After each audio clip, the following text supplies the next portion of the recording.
The winter storm came without warning, howling down from the mountains with such fury that it turned the world white in minutes. And Laura Nichols stood at the window of the boarding house watching the last wagon disappear into the blinding snow while her chest tightened with the realization that they had left without her. She pressed her palm against the cold glass, her breath fogging the pain as she strained to see through the swirling white chaos. The mining company caravan had been scheduled to depart at noon, relocating workers and their families from the depleted claims outside Ely, Nevada to the new strikes in California. Laura had been running late, delayed by Mrs. Henderson, who needed help settling her account at the boarding house. By the time she'd rushed outside with her single carpet bag, the street was empty except for the rapidly filling wagon ruts already being erased by the relentless snow. "They'll realize soon enough," she whispered to herself, but even as the words left her lips, she knew it was a lie. She was nobody's wife, nobody's daughter on this journey. Just a cook hired on to feed the miners during the trip west.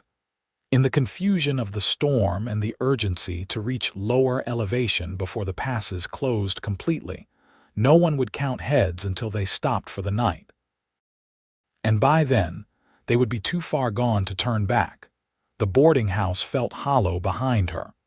Mrs. Henderson had already left on an earlier stage to live with her sister in Salt Lake City. The building was officially closed, the kitchen cold, the other rooms empty and stripped of their linens. Laura had stayed behind only to help with those final details, never imagining it would cost her everything. She turned from the window, surveying the dim parlor with its sheet-covered furniture and her meager belongings sitting forlorn by the door. 23 years old, and once again she had nothing. No family since the fever took her parents 5 years ago. No husband, no prospects. The job with the mining company had been a lifeline, a chance to start fresh in California where opportunities bloomed like wildflowers in spring. Now that chance was disappearing into the storm just like the wagon tracks.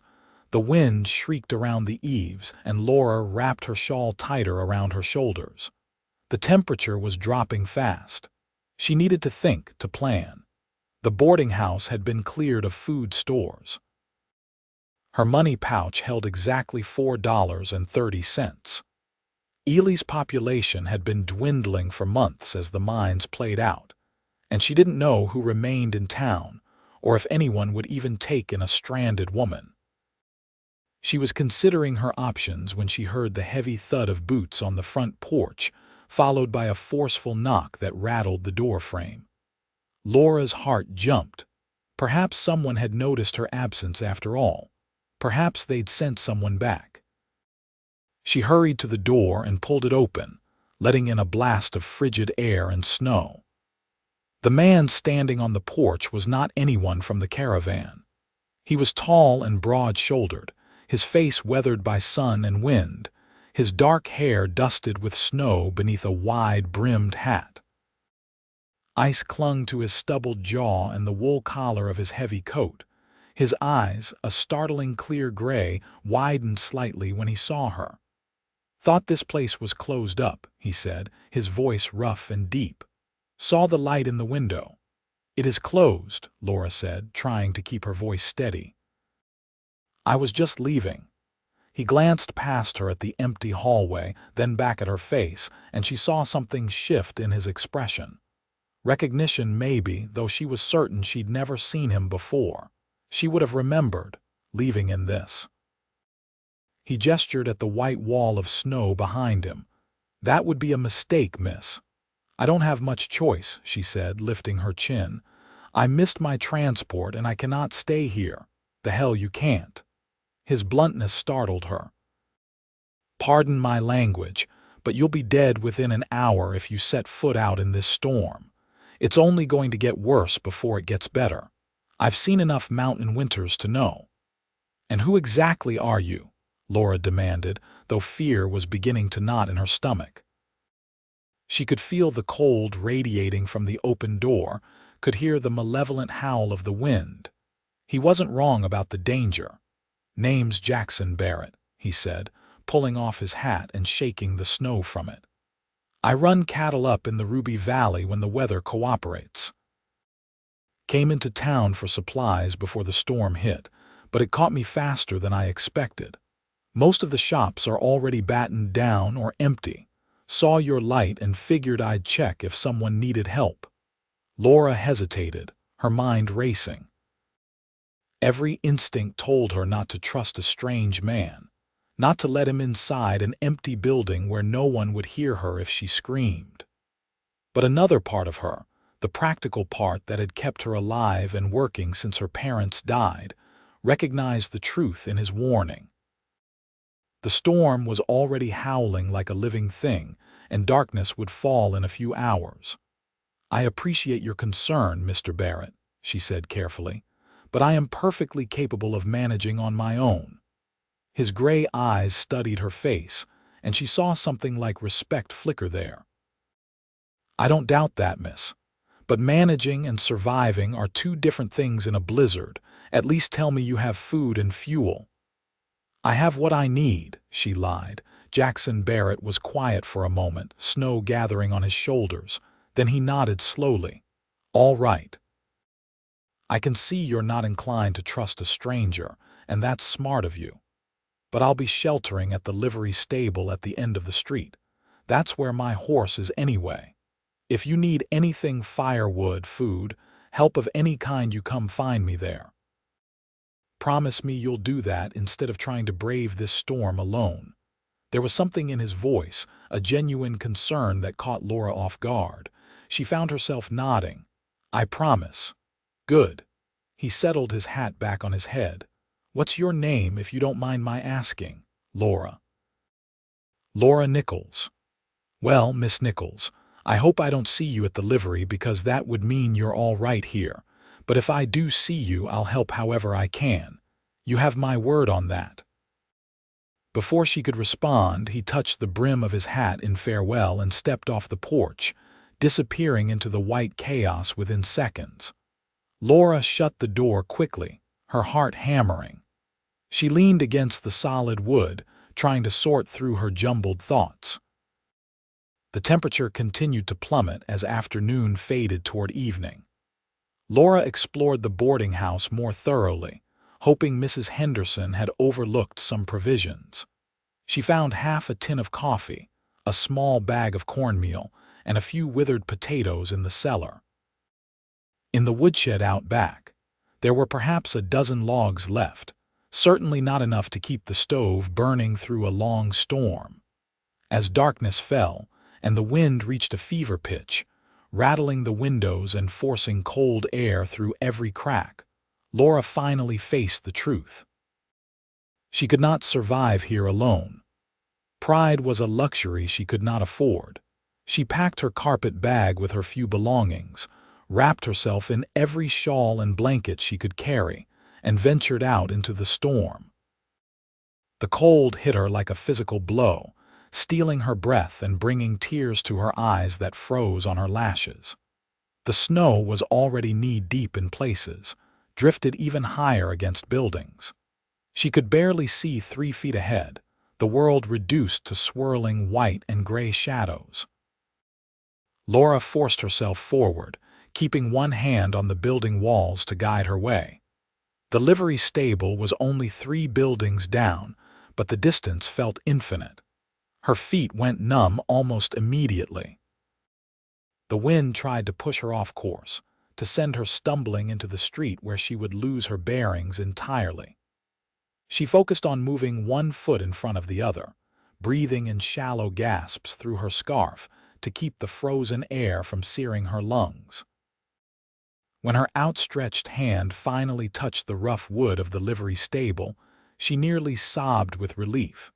She fumbled along the wall until she found the door and pushed it open with her shoulder.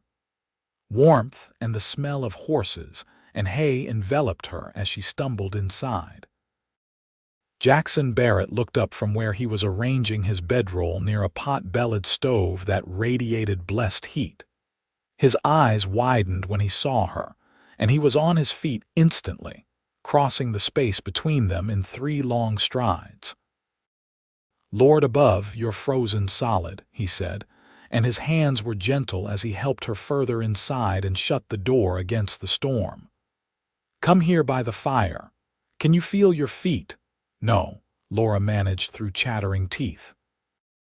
Her whole body was shaking violently, and her fingers felt like wooden sticks as Jackson helped her shed the snow-crusted blankets.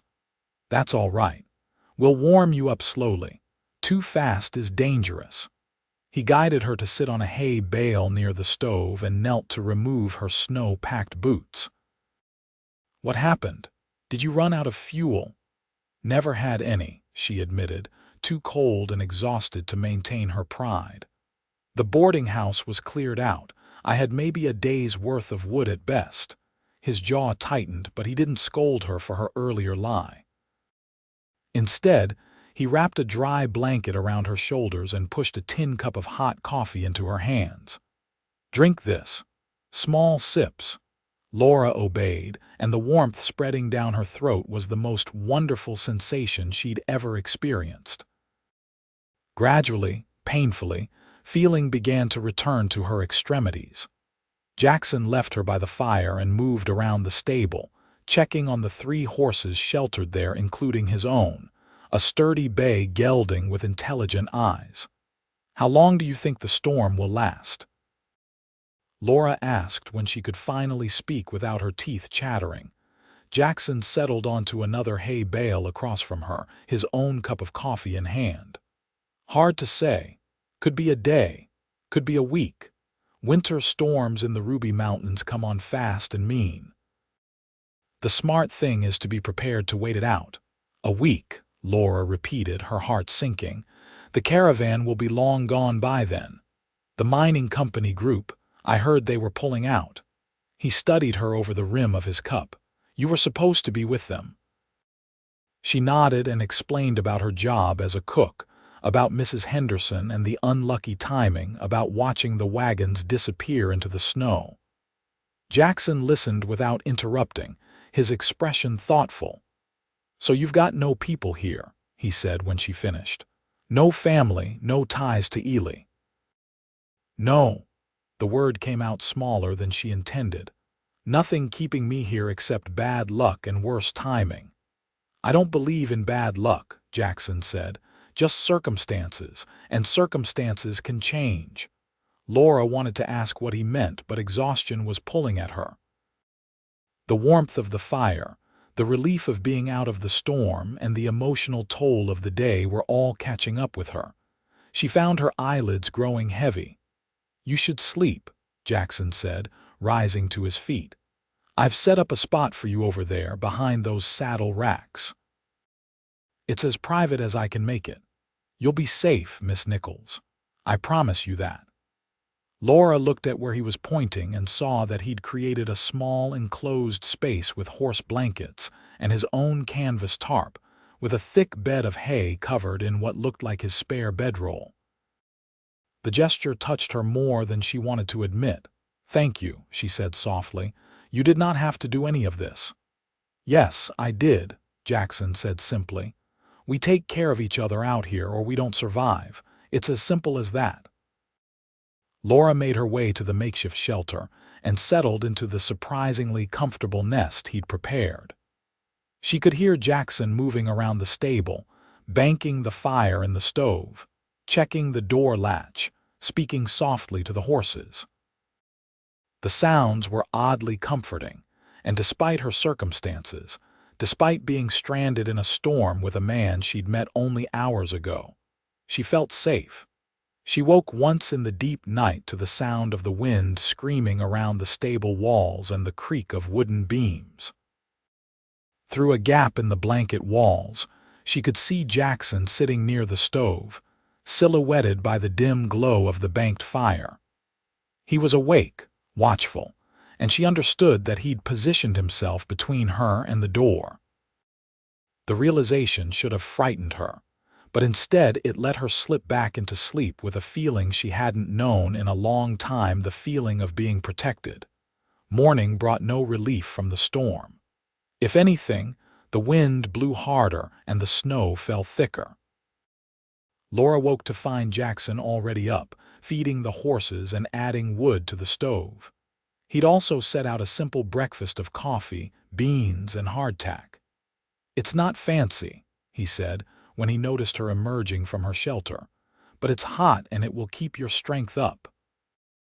They ate in companionable silence, the intimacy of the situation not lost on Laura, but somehow not as awkward as it should have been.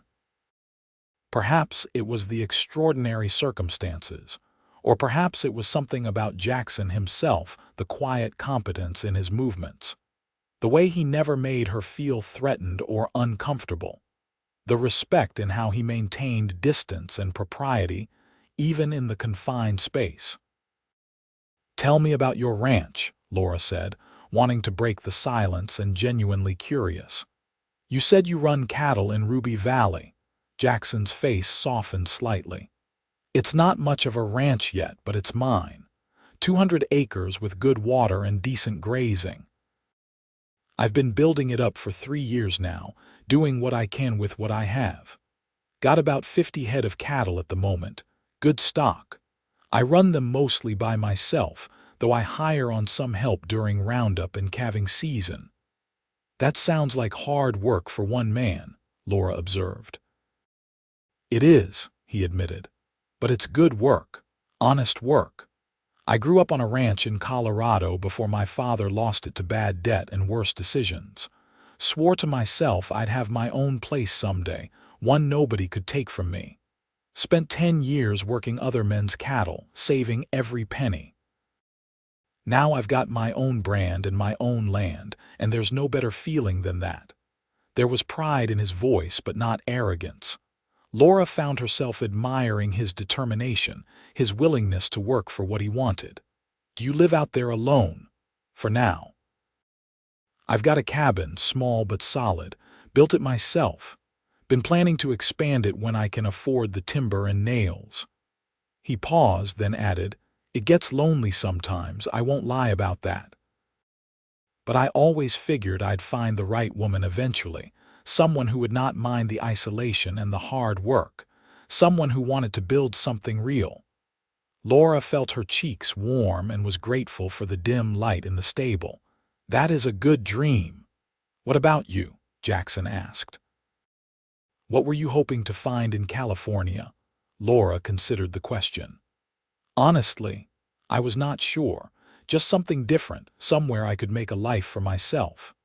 After my parents died, I have been working wherever I could find employment, cleaning houses, cooking, mending.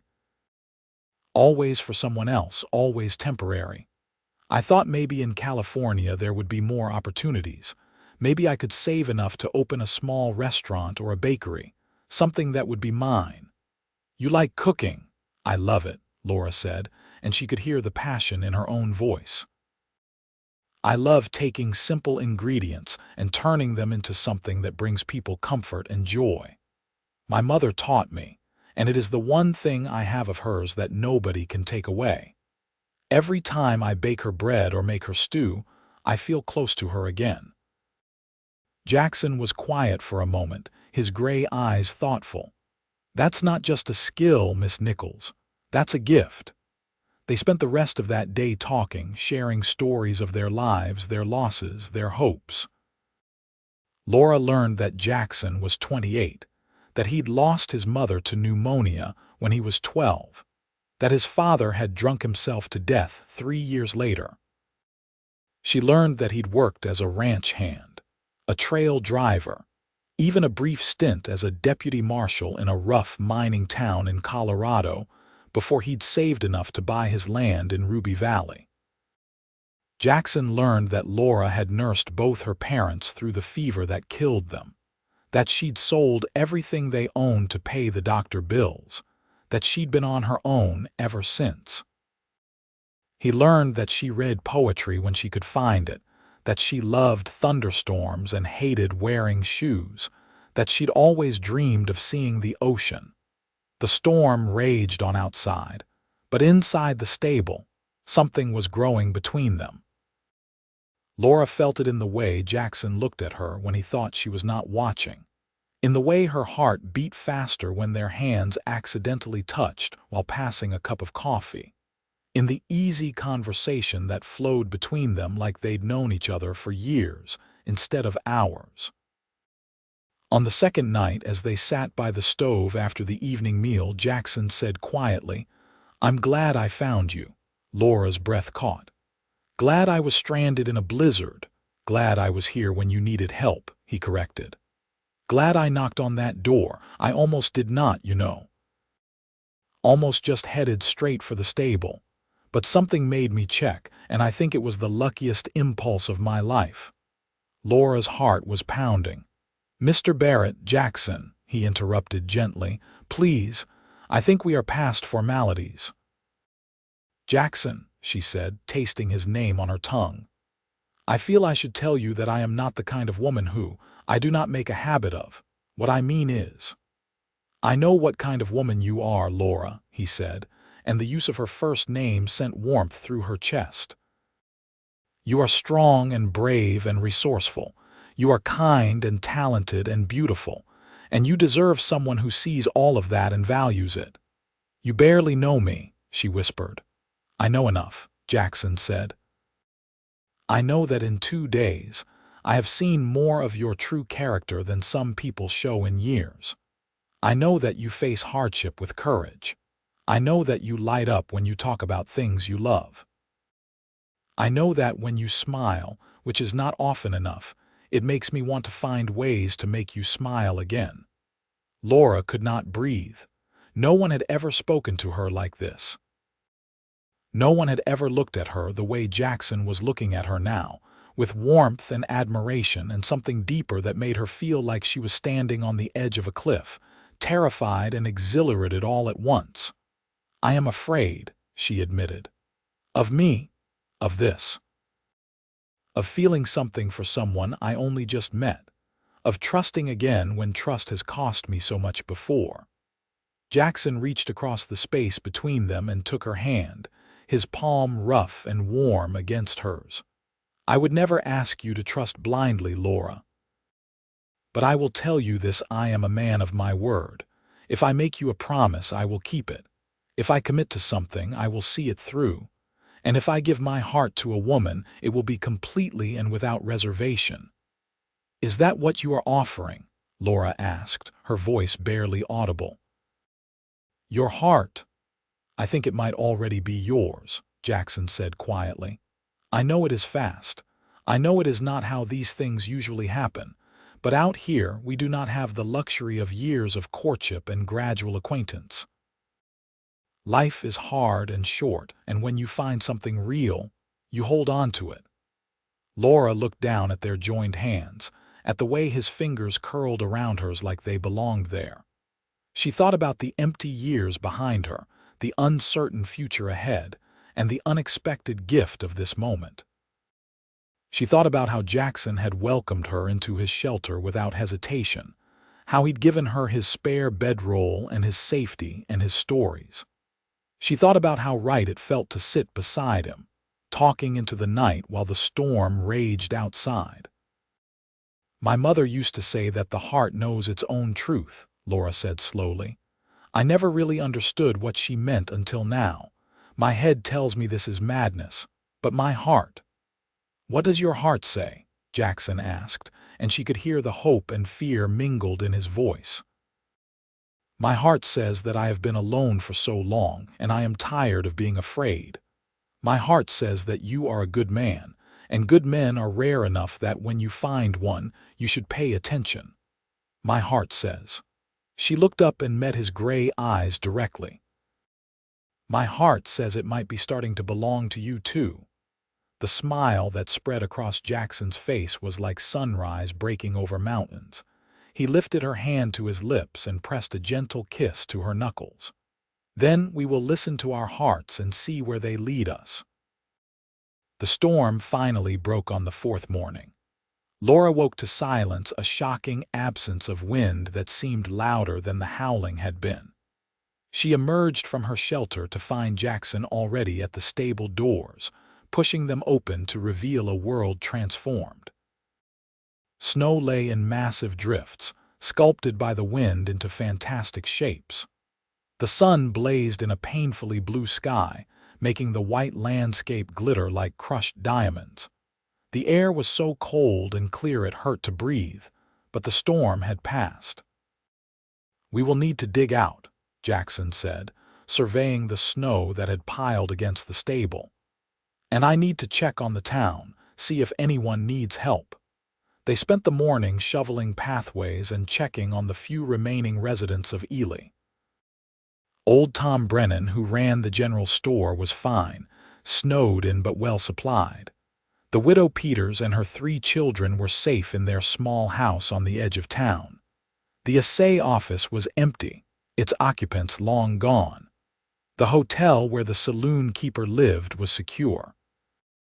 Everyone was surprised to see Laura, and even more surprised to see her with Jackson Barrett. The widow Peters raised her eyebrows knowingly when she saw them arrive together, both of them red-cheeked from the cold, moving with the ease of people who had grown comfortable with each other. But she said nothing, just accepted their offer of help clearing her walk and thanked them with hot cider before they left. By afternoon, Jackson needed to return to his ranch.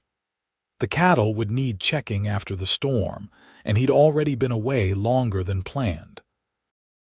Laura stood with him in front of the stable as he saddled his horse, her heart heavy with the knowledge that he was leaving.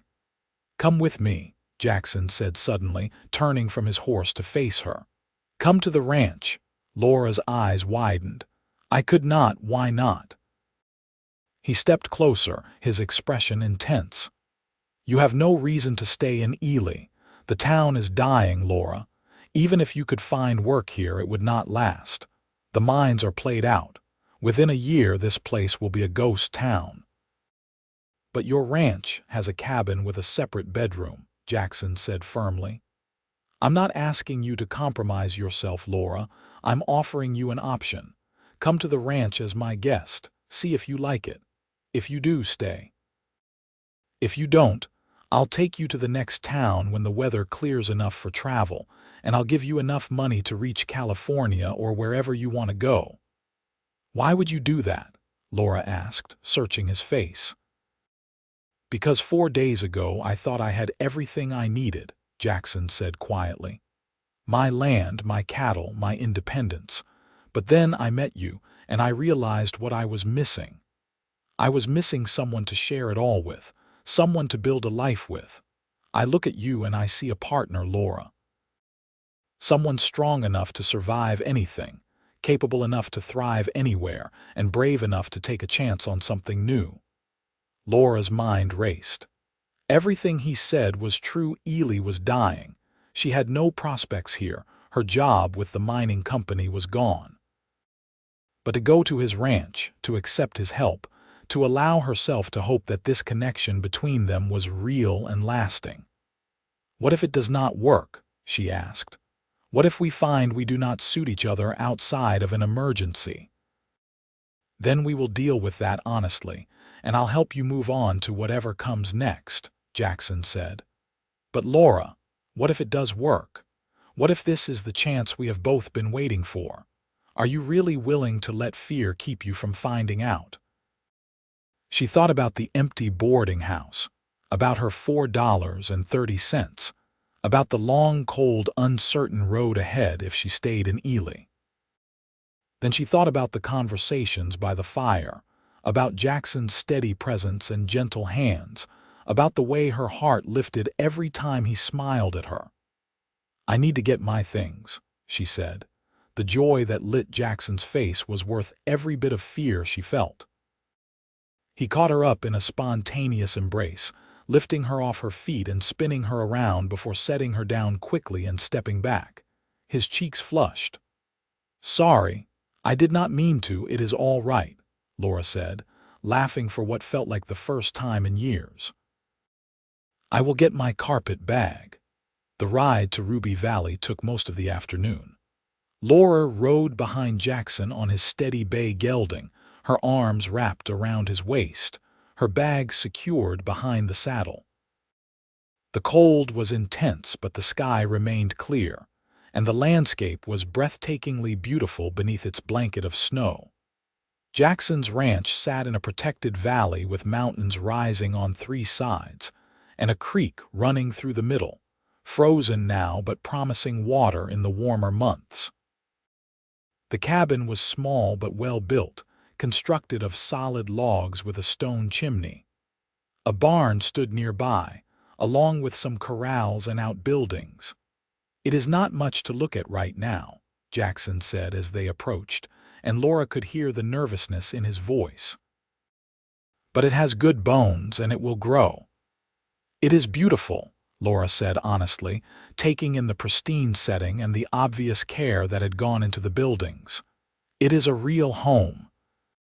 Jackson helped her down from the horse and showed her inside while he went to tend to the cattle and bring in firewood.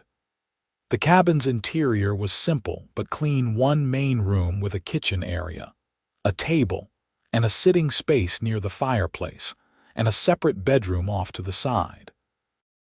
Jackson had clearly made an effort before leaving for town. Everything was tidy and organized. Laura unpacked her few belongings and set about making herself useful. She found Jackson's stores of food: flour, beans, salt pork, coffee, dried fruit, and canned goods. Not fancy, but enough to work with. By the time Jackson returned, stamping snow from his boots, she had a fire going in the hearth and stew simmering in a pot. "Something smells incredible," he said, hanging up his coat and hat. "Is that how did you do this so fast?" "I told you I like to cook," Laura said, stirring the pot. "Your stores are good, Jackson. You planned well." "I try to keep enough on hand to last through a hard winter," he said, moving to warm his hands by the fire. "But I have to admit, my cooking is pretty basic, usually just beans and bacon and whatever else is simple."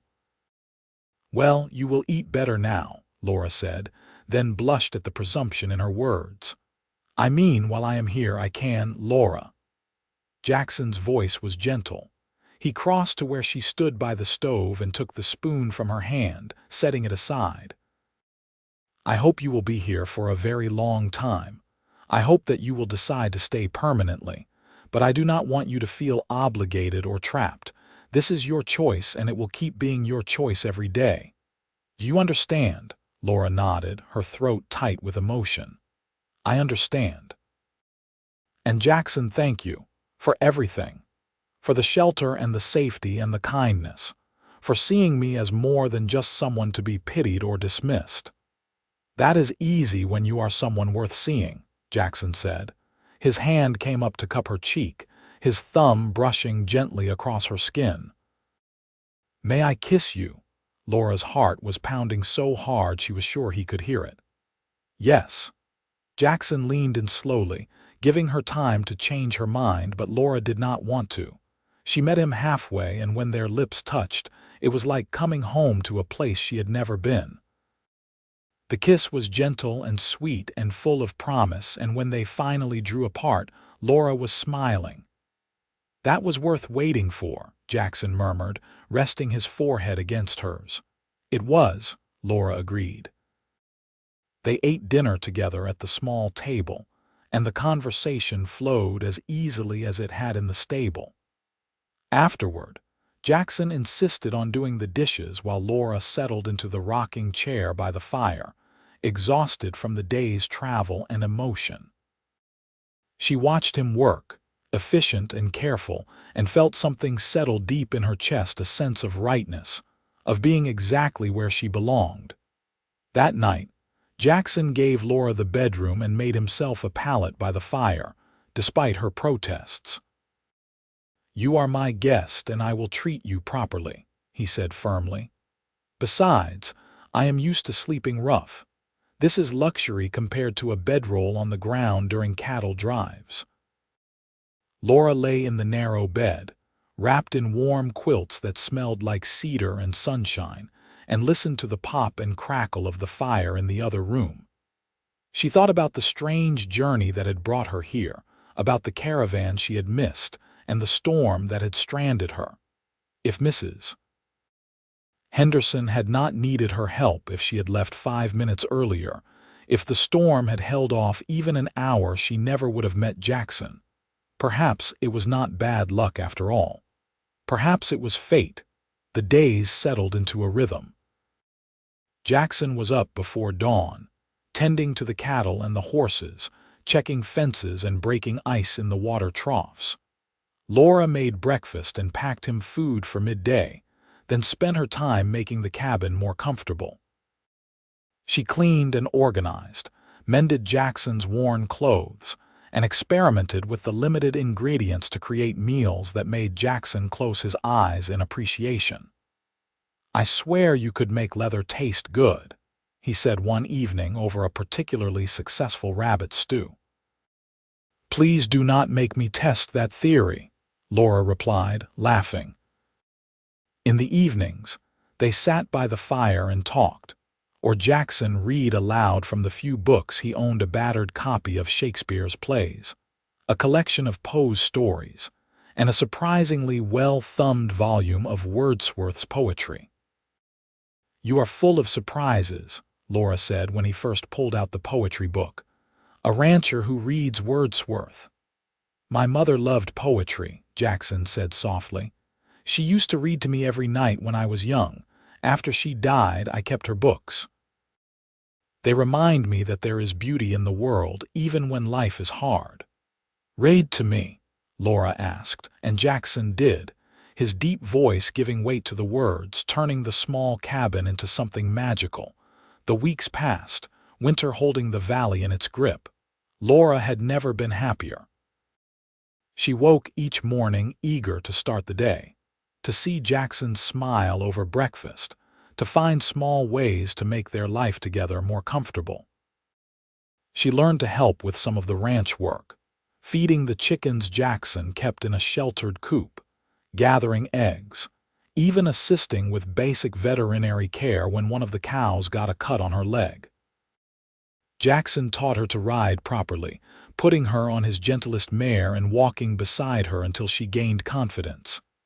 "You are a natural," he said, watching her trot around the corral. "Before long, you will be able to ride out with me to check the herd." "I would like that," Laura said, and she meant it. She loved seeing the pride in his eyes when she mastered something new, loved the feeling of being his partner in more than just name. But it was the small moments that meant the most. Jackson bringing her wildflowers that somehow bloomed even in the snow, finding them in sheltered spots and presenting them shyly. Laura mending his favorite shirt and adding decorative stitching to the collar, making it special. The way Jackson always touched her hand or shoulder in passing, as if reassuring himself she was real. The way Laura found herself watching the window for his return whenever he was out of sight. They kissed often now, sweet stolen moments that left them both breathless. But Jackson never pushed for more, never made her feel pressured or uncomfortable. He was waiting, Laura knew, for her to be sure. And she was sure she had been sure for weeks now. But something held her back from saying the words, from taking the final step. It was fear, she finally admitted to herself.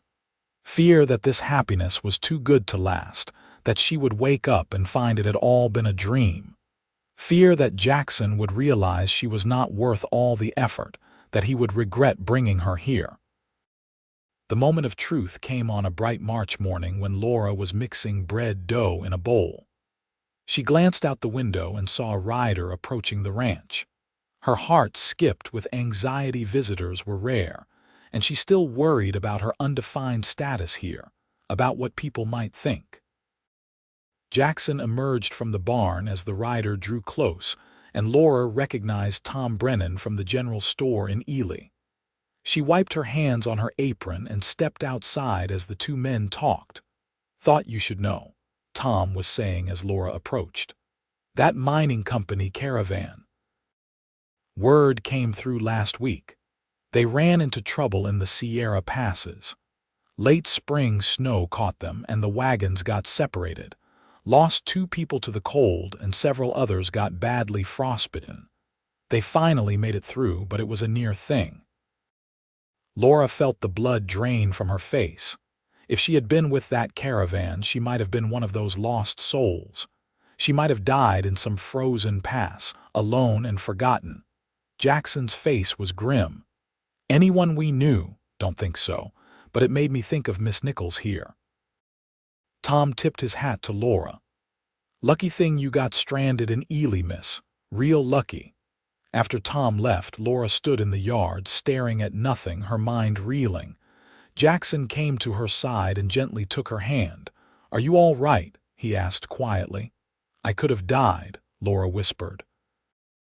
"If I had been with them, I could have died." "But you were not," Jackson said firmly. "You were here, safe with me. And you will stay safe, Laura. I promise you that."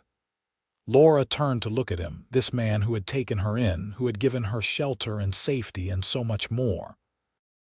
"Do you believe in fate, Jackson?" "I believe that you were meant to miss that caravan," he said. "I believe that you were meant to be at that boarding house when I knocked on the door. I believe that we were meant to find each other, Laura. And I believe that I love you." The words hung in the cold air between them, and Laura felt tears spring to her eyes. "You love me, with everything I am," Jackson said. "I think I have loved you since the first moment I saw you standing in that doorway, brave and beautiful and trying so hard to be strong. I love your courage and your kindness. I love the way you make this cabin a home. I love waking up knowing you are here, and I dread the thought of any morning when you might not be. I love you, Laura Nichols, and if you will have me, I want to marry you. I want to build this ranch together and fill that cabin with children and grow old with you by my side." Laura was crying now, but they were tears of joy. "I love you too," she said, her voice breaking. "I have been so afraid to say it, afraid to believe it was real. But it is real, is it not?" "This is real.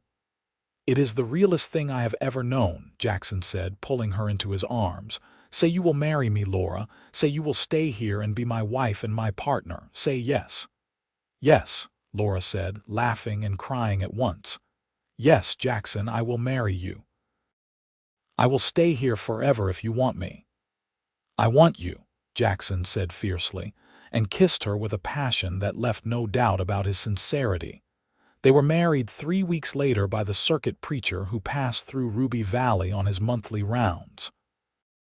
Tom Brennan rode out from Ely to serve as a witness, along with Jackson's nearest neighbors, the Morrison family who ranched 10 miles to the south. Laura wore the best dress she owned, a simple blue wool that she had carefully mended and pressed.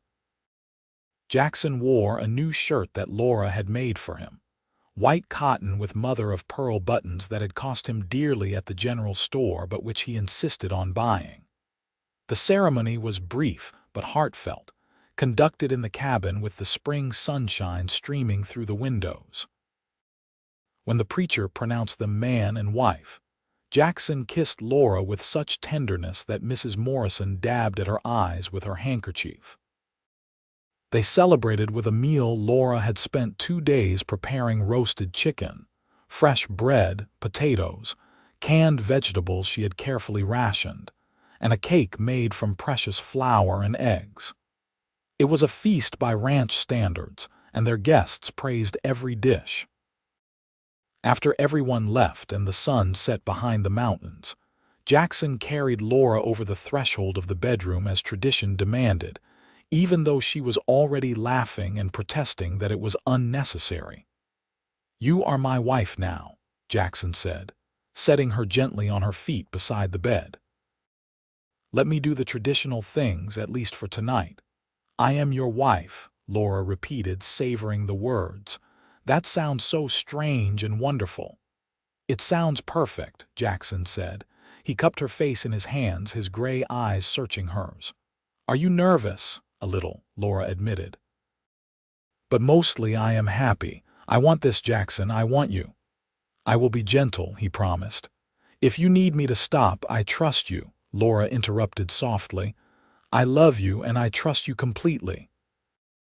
Their wedding night was everything Laura had hoped: tender and passionate, awkward in moments but filled with love and laughter. Jackson was patient and careful, making sure of her comfort and pleasure before his own. Afterward, lying wrapped in his arms with her head on his chest, listening to the steady beat of his heart, Laura felt complete in a way she had never imagined possible. "I love you, Mrs. Barrett," Jackson murmured into her hair. "I love you too, Mr. Barrett," Laura replied, smiling in the darkness. Spring brought the thaw, and with it came a flurry of activity on the ranch. The cattle needed to be moved to higher pastures, fences needed repair, and there were a dozen other tasks that had been put off during the harsh winter months. Laura worked alongside Jackson as much as she could, learning the rhythms of ranch life. They hired 2 hands for the season, young men looking for work who bunked in the small cabin Jackson had been building near the barn. Laura cooked for all of them, and the men praised her meals so enthusiastically that Jackson finally had to tell them to stop making eyes at his wife. "They are harmless," Laura said, amused by his jealousy. "They are young and stupid, and you are beautiful," Jackson replied. "I remember being a young, stupid ranch hand. I know how they think." "Well, this beautiful woman only has eyes for her husband," Laura said, kissing him soundly. "So you can stop growling at them like a territorial wolf." Summer was glorious, full of long days and the hard, satisfying work of building something together. Laura planted a garden near the cabin, coaxing vegetables from the rocky soil. She learned to preserve food for the winter, canning and drying everything she could. Jackson taught her to shoot, putting a rifle in her hands and showing her how to aim, how to breathe, how to squeeze rather than pull the trigger. "Why do I need to know this?" Laura asked after hitting the target 3 times in a row. "Because I am not always here," Jackson said seriously. "Because predators, both the 4-legged and 2-legged kind, are real threats out here. Because I need to know that you can protect yourself if something happens to me." "Nothing is going to happen to you," Laura said firmly, pushing away the cold fear his words inspired. "Probably not," Jackson agreed. "But probably is not the same as definitely. Humor me, wife." So Laura learned to shoot, and to her surprise, she was good at it. She also learned to handle an axe, to hitch a wagon team, to doctor cattle and horses, to do 100 things she had never imagined needing to know. Each new skill made her feel more capable, more confident, more truly Jackson's partner. In August, during the height of the summer heat, Laura began to suspect she might be pregnant. She said nothing at first, waiting to be sure, but when 2 months passed with no monthly courses and she found herself sick in the mornings, she could no longer deny the truth. She told Jackson one evening after supper, her heart pounding with anticipation and a little fear. They had never discussed children, not specifically, though he had mentioned filling the cabin on the day he proposed. Jackson's reaction was everything she could have hoped for. His face lit up with such pure joy that it took her breath away. He whooped loudly and picked her up, spinning her around the kitchen before suddenly stopping, stricken. "Lord, I should not be spinning you around," he said, setting her down carefully as if she were made of glass. "Is that all right?" "Did I hurt you? Should you be sitting down?" Laura laughed, delighted by his concern. "Jackson, I am pregnant, not made of porcelain. I am fine." "A baby," Jackson said wonderingly, his hand coming to rest gently on her still flat stomach. "Our baby. Laura, you have made me the happiest man alive." "I am happy too," Laura said, covering his hand with hers. "And a little scared." "I am scared too," Jackson admitted, "but we will figure it out together, just like everything else. And by this time next year there will be 3 of us." Jackson became absurdly protective as Laura's pregnancy progressed. He did not want her lifting anything heavy, riding horses, or doing any of the harder ranch work. Laura found it both touching and exasperating. "Women have been having babies since the beginning of time," she reminded him when he tried to prevent her from hanging laundry. "My mother worked on the farm until the day she delivered me. I am not going to break." "I just want you safe," Jackson said. "Both of you." As autumn painted the valley in gold and red, Jackson made a trip to Ely to fetch the doctor. Laura had insisted it was too early, that babies did not come until March, but Jackson wanted the doctor to check on her and make sure everything was progressing well. Dr. Hayes, an older man with kind eyes and steady hands, examined Laura and pronounced her perfectly healthy. "Baby is growing well, Mrs. Barrett. You are doing everything right. Keep eating well, get plenty of rest, and do not be afraid to stay active. Walking is good for you. See," Laura said to Jackson after the doctor left. "I told you I was fine." "Now I know you are fine," Jackson countered. "And that is worth the price of the doctor's visit." Winter returned, though not with the fury of the previous year. This time, Laura watched the snow fall from the warmth of her own home, safe and loved, with her hand resting on her growing belly and her husband's arms around her. It was a far cry from that desperate afternoon when she had watched the caravan disappear, when she had thought she had lost everything. "What are you thinking about?" Jackson asked, his chin resting on top of her head as they stood by the window. "About last winter," Laura said. "About how scared I was when I realized the wagons had left without me. I thought it was the worst thing that could have happened. And now I know it was the best thing," Laura said, turning in his arms to face him. "If I had been on those wagons, I would not be here. I would not have met you. I would not be carrying our child. I would not have this life, this home, this love. I was forgotten in the winter rush, but you remembered. You came back. You found me." "I will always find you," Jackson said, kissing her forehead. "And I will never forget you, not for a moment, not for the rest of my life." Their son was born on a clear March morning with Dr. Hayes in attendance and Mrs. Morrison there to help.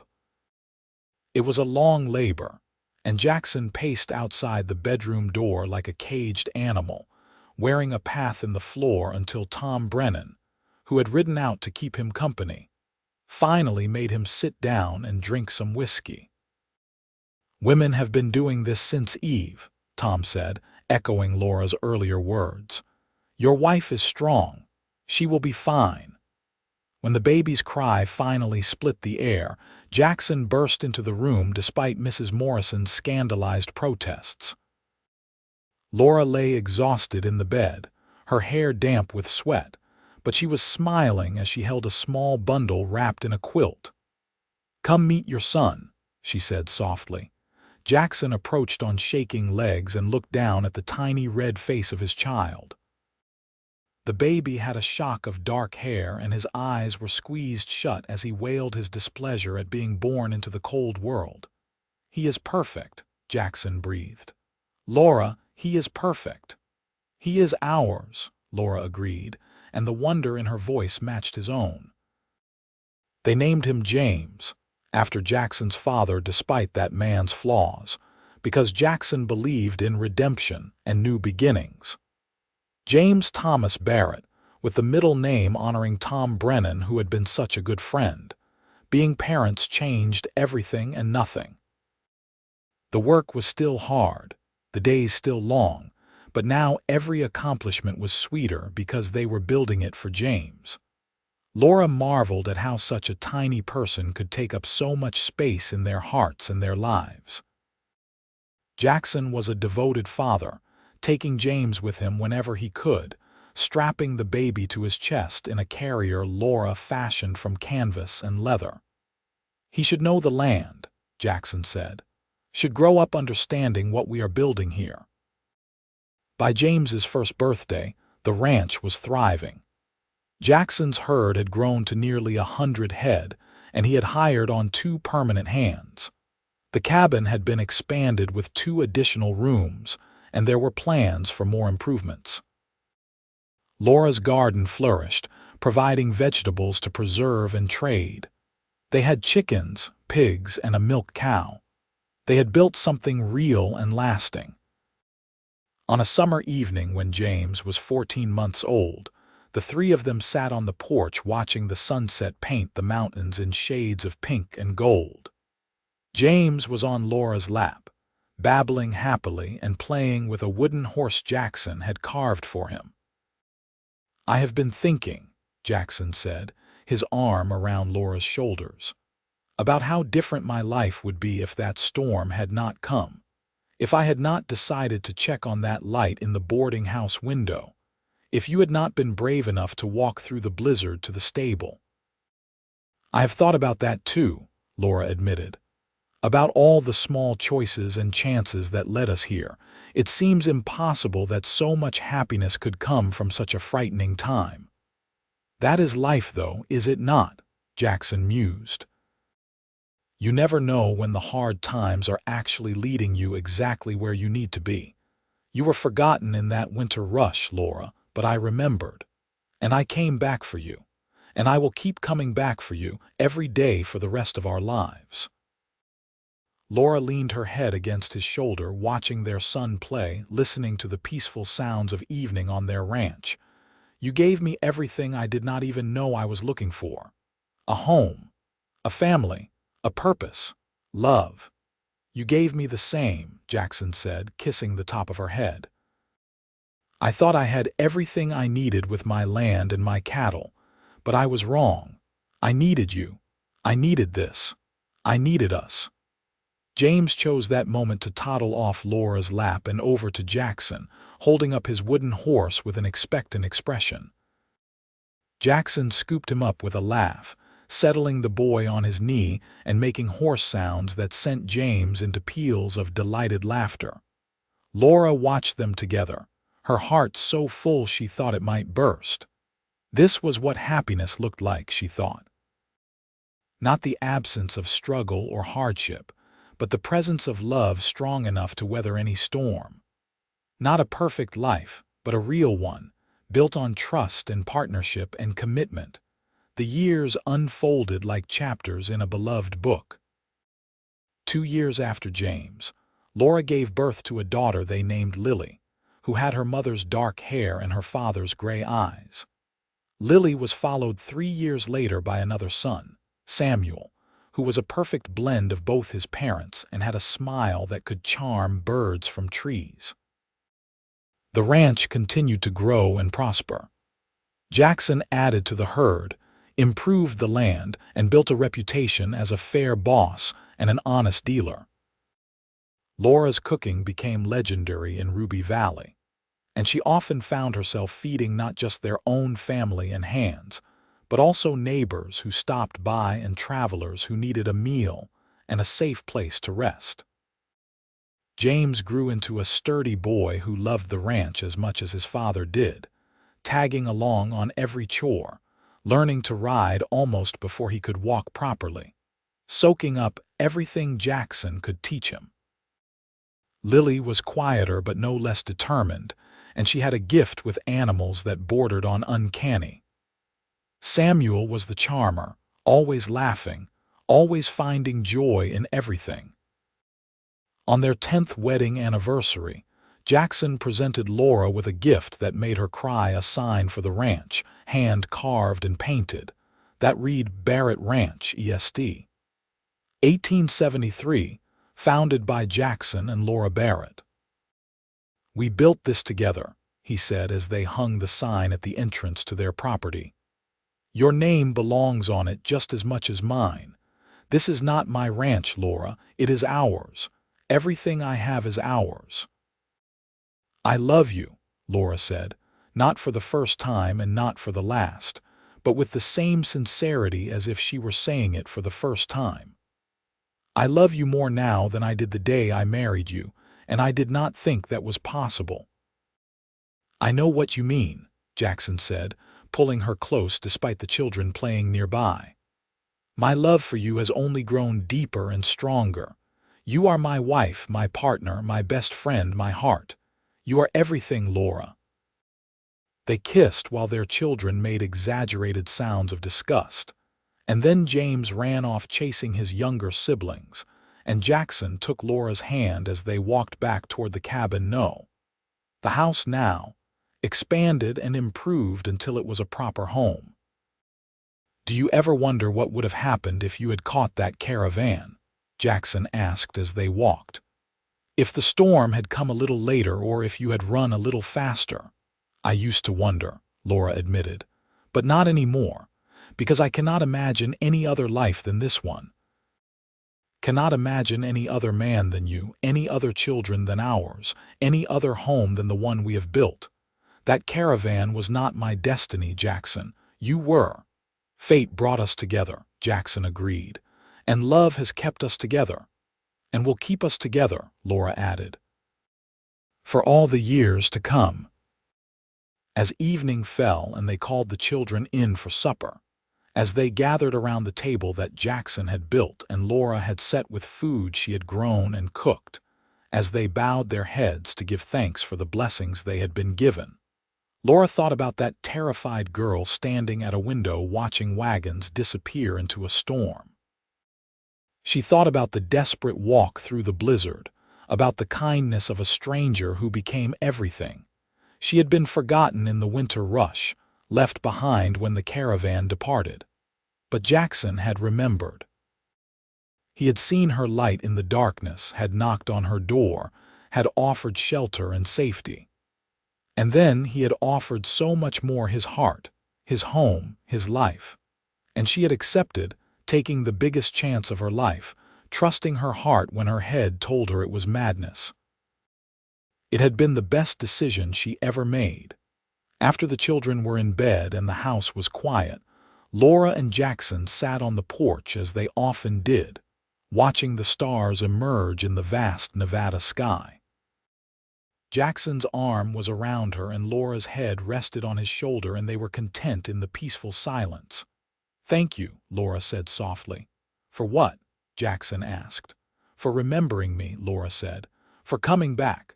For giving me a reason to stay, for loving me, for all of this." She gestured at the ranch, the house, the life they had built. "For everything." "Laura," Jackson said, turning to face her, his gray eyes serious in the starlight, "you have it backward. You are the one who gave me everything. You took a lonely man with nothing but land and cattle and you gave him a family. You turned a cabin into a home. You gave me children and laughter and love. You gave my life meaning and purpose. I should be thanking you." "Then we will thank each other," Laura said, smiling. "And we will keep being grateful for every day we have together." "Every day," Jackson agreed and kissed her gently. They sat together until the moon rose high, until the cold drove them inside, until they climbed into their bed, the bed they had shared for 10 years, the bed where they had loved and laughed and dreamed together. They held each other close, two people who had found each other against all odds, who had built a life together from nothing but determination and love. Outside, the Nevada wind whispered through the valley, but inside they were warm and safe, surrounded by the family they had created and the love they had chosen. The storm that had brought them together was long past, but its gift remained: two hearts that had found their home in each other, two souls that had recognized their match. Laura fell asleep with a smile on her face and Jackson's arm around her waist, his hand resting protectively on her hip, just as it did every night. She dreamed of sunshine and children's laughter, of cattle grazing in green pastures and gardens bursting with vegetables, of growing old beside the man who had saved her in more ways than one. She had been forgotten in the winter rush, left behind and alone. But Jackson had remembered. He had come back for her, had claimed her heart, had given her a future she had never dared to imagine. and she had chosen to stay, to love, to build something lasting and true. It was not the life she had planned, not the destination she had intended. It was so much better. It was home. It was love. It was everything. And as the years continued to unfold, as James grew tall and strong and eventually took a wife of his own, as Lily married a neighboring rancher's son and stayed close to home, as Samuel headed west to seek adventure before returning to settle on a piece of the ranch his father gave him, as Jackson's hair went gray and Laura's face showed the lines of a life well lived and fully loved, they never forgot that winter storm that had brought them together. They told the story to their children and grandchildren, embellishing some details, but never the essential truth that sometimes being left behind is actually being saved. That sometimes the worst thing that can happen turns out to be the best thing. That sometimes a stranger's kindness can change the entire course of a life. They told how Laura had been forgotten in the winter rush, abandoned by circumstance, and left alone in a dying town. They told how Jackson had seen a light in the darkness and decided to check, driven by an impulse he would forever be grateful for. They told how 4 days in a stable during a blizzard had turned into a lifetime of love. And when Jackson was 71 and Laura was 66, sitting on that same porch in the late summer evening, watching their grandchildren play in the yard, he turned to her and said what he had said 1,000 times before but would never tire of saying. "I love you, Laura Barrett. You are the best thing that ever happened to me." "I love you too, Jackson Barrett," Laura replied, taking his weathered hand in hers. "You remembered me when I had been forgotten. You came back for me, and I have loved you every day since." "Every day," Jackson agreed. "For the rest of my life and beyond, if God grants it." They sat together as the sun set behind the mountains they both loved, as the ranch they had built together stretched out before them, as their family grew and thrived around them. They had been given a gift that winter so long ago, the gift of each other, the gift of love, the gift of a second chance, and they had taken that gift and built something beautiful, something lasting, something real, a life together. A family, a home. A love that weathered every storm and only grew stronger with time. It was everything Laura had stopped daring to hope for in those dark days before the blizzard. It was everything Jackson had wanted but never expected to find. It was their story, and it was perfect. The wind whispered through the valley as darkness fell, carrying with it the scent of sage and pine and the promise of another peaceful night. Inside the house, lamps were lit and voices called out evening greetings. The ranch settled into its nighttime rhythms, the cattle bedded down, the horses quiet in their stalls, the dogs sleeping on the porch. And Jackson and Laura sat together in the twilight, hand in hand, heart to heart, two people who had found each other in a winter storm and chosen to build a forever from that single moment of fate. She had been forgotten, but he had remembered, and that had made all the difference.